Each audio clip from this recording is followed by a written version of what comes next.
Our first guest is a senior from Heartland, Wisconsin.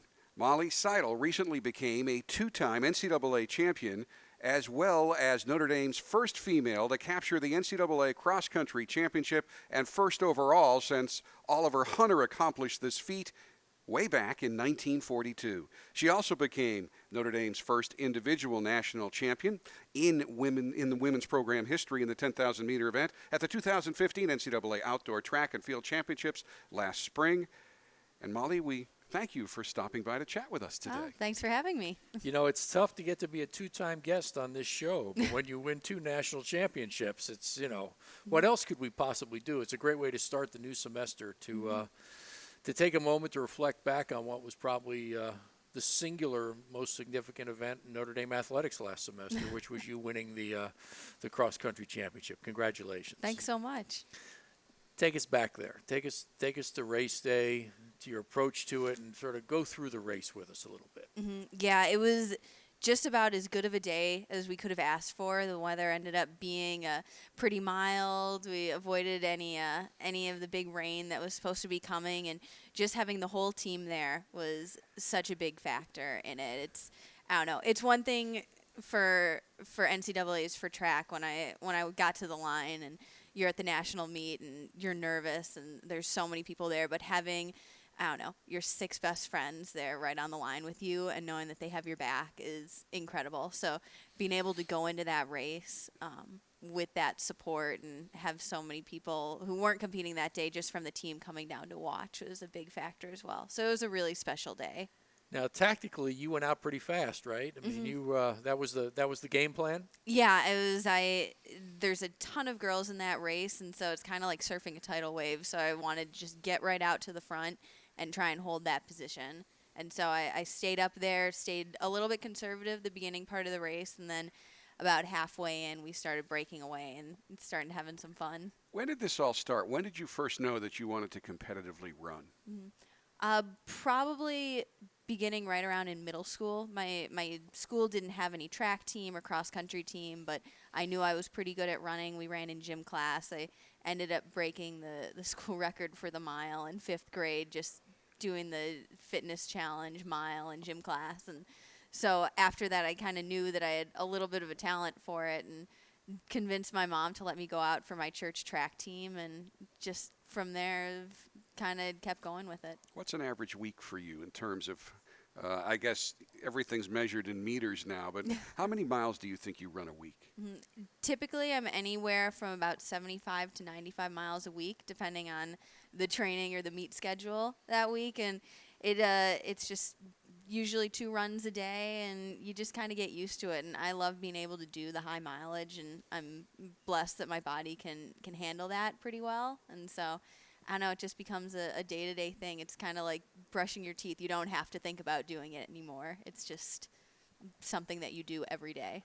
In typical fashion for you in discussing your national championship, you talked about the team and the importance to you of having them there.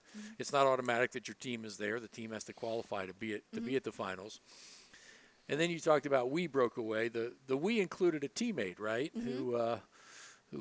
who hung with you for a bit there, right, and had a high finish herself. Yeah, Anna had a fantastic, or Anna Rohr, who's a national champion coming out of high school, and she's had a fantastic freshman season. She ended up placing 6th at nationals just this past November, and so it was really cool being able to have her there right at that lead pack. And she actually went out and was very aggressive from the beginning. Was actually leading the race for maybe the first quarter of a mile. And being able to see her have such a spectacular first race at nationals was really exciting. And seeing how she's going to progress over the next couple of years, I don't know, it really makes me excited to see where the team is going. And not just Anna, we had a number of freshmen on that nationals team, and so it's going to be very exciting over the next couple of years. Well, and they propelled the team to a pretty good finish, right? Yes, it was our highest finish in a number of years. I don't know the exact number, but we ended up placing 8th, and so being able to get top 10 at nationals was very exciting. We were really, really pumped about that one. One final question before we leave this remarkable achievement of yours. It strikes me there must have been a fundamental difference between your 2 championship races in that in the first one, notwithstanding a great performance at the ACCs, you weren't the favorite coming in. You know, there were others in that race that were expected to be the likely winners. This time you came in with a target on your back, right? I mean, everybody was focused on you. Did that create a different feeling for you? Yeah, it was definitely a different feeling coming in. It's one thing to come in as the unknown in track, and then over just the past summer and the season having a lot more focus. It's definitely a different feeling to get used to. But luckily I kind of avoided a good brunt of that attention. So there were two other runners, Allie Ostrander and Dominique Scott, who kind of got most of the focus, and I kind of flew under the radar for a good portion of the season. So I didn't have to deal with too much pressure from that respect. But it was pretty different going to the day before the race. I got the chance to go to the press conference and having people ask and whether they think I'm going to win or not. It's I don't know. It's kind of dealing with that pressure, but also having coaches and teammates to be able to alleviate a little bit of that helps. You know, because Anna Rohr was from this area, everybody around here knew of her and had their fingers crossed that she would choose Notre Dame. She had a lot of great options. Talk about the relationship that you developed with her through that process, and what role you think you might have played in her wanting to run for Notre Dame. Yeah, I think we came from pretty similar standpoints. We both ended up winning Foot Locker Nationals our senior year, and she was probably the #1 recruit coming out of high school. And so it's a lot of pressure for a 17, 18-year-old kid to go through. And so being able to have come from that similar standpoint and know a little bit about that process, I think, I don't know, being able to give her advice on that during the recruiting process, I think maybe helped a little bit with her decision. And but ultimately, we were all just so excited when she chose ND, and I think it kind of just speaks to the girls on the team and the academics and athletics that we have here that she ended up choosing to come here. Now, her goals have to be similar to what you have already achieved. So how are you now helping her increase her performance so that she can follow literally in your footsteps? Yeah, I think it's the same thing we do with all the freshmen. It's just being able to help give them advice and help them get through the stresses of the first year. It's an enormous change from high school to college, and so being able to help alleviate any of those pressures that we can, giving them advice and using our own mistakes as examples for what they shouldn't do, whether it's class schedules or training and stuff like that is helpful. So just trying to help them in any way that we possibly can, and that's going to make the team stronger as a whole.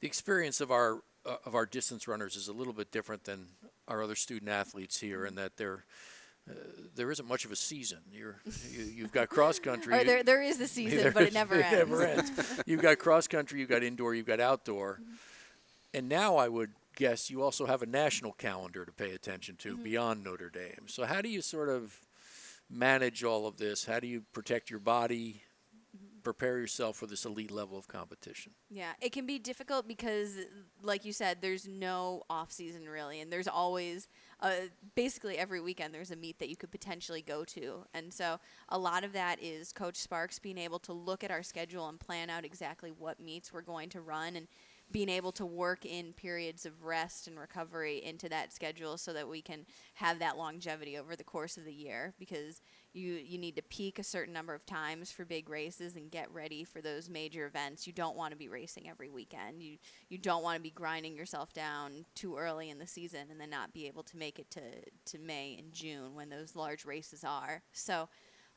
a lot of that is just attributed to his smarts at planning it out, and just to ourselves to be able to hold ourselves accountable and be patient and make sure that we're getting that recovery so that we have that longevity. What are the sort of the big events on the horizon for you? So we'll have a number of home meets here. ND's got one of the largest indoor tracks in the country, so everybody comes to us basically. We've got a ND invite coming up in 2 weeks. I won't be racing, but we'll have a bunch of girls opening up in that race. We'll also have Mayo, which I will be opening up at, and after that Alex Wilson to try and get a last chance qualifier for nationals.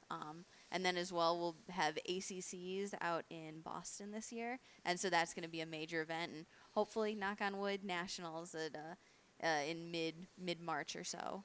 And you just mentioned facilities, and I think that's important. Obviously, this is a cold weather school, but for track and field, really some of the best facilities in the entire country, and they're getting better. Exactly. It's we're actually going to be breaking ground this spring on a new outdoor track to kind of supplement our state-of-the-art indoor track that we also have, or our outdoor track stadium. I'm sorry about that.